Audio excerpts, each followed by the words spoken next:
The Redskins. Many Native Americans want the Washington NFL team to change their name because they think that it's demeaning. They think that the term Redskins is racist and hateful. Also, the symbols used by the Washington Redskins promote stereotypes of Native Americans. You wouldn't refer to a Native American as a Redskin unless you're racist. Therefore, it should not be a name that the NFL uses. So how does this team defend their name? Their biggest claim is that it's a tradition that's gone on for a long time, so they shouldn't have to change it. They first started using the name in 1933, when the segregation of African Americans under the Jim Crow law was in full effect. While it is fun to have sports traditions, toying with racism is not, so the team should change their name. The Blackhawks. The Chicago Blackhawks logo consists of a Native American wearing a feathered headdress. Many Native Americans think that their logo is racist, just like the Redskins logo, but it's a little bit different. Unlike the Redskins, the Blackhawks are named after a real person, Black Hawk. So even though the name may be okay, the logo isn't a true representation of Black Hawk. The Braves. The logo from the Atlanta Braves past, known as the Screaming Savage, Screaming Indian, or Chief Nakahoma, is back. This logo hasn't been seen on Braves gear since 1989 when it was retired.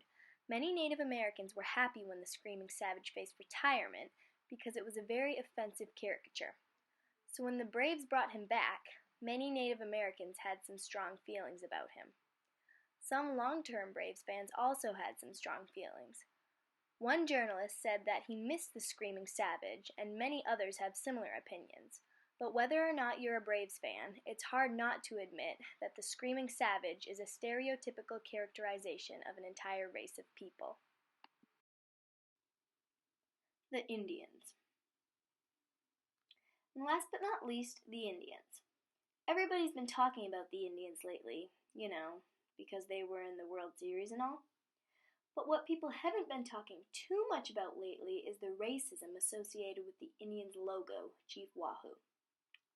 Chief Wahoo is a bright red caricature with a giant nose and feathers in his hair, and supposedly the Indians are named after the Penobscot Indian who played for Cleveland in the 19th century, Louis Sockalexis. But that doesn't really pertain to the issue with Chief Wahoo because he doesn't look anything like Sockalexis. So it's okay to root for the Indians, but Chief Wahoo is still incredibly racist. Questions. Many questions are still being asked about this matter, one of which being, will these teams ever decide to change their names and/or logos? This is important because many people want them to, but many people don't, so we have to see which side they'll take. Another question still being asked is why did these teams choose racist names and/or logos in the first place? This is important because if we don't know the real stories behind them, we might judge them differently than if we did know the real stories behind them.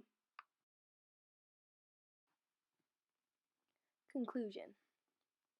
In conclusion, there are many different opinions associated with sports teams' names, logos, and mascots being racist, but for every claim, there's always a counterclaim, so never state your opinion without being ready for someone else to state theirs. Bloopers! They think that the term Redskins is racist.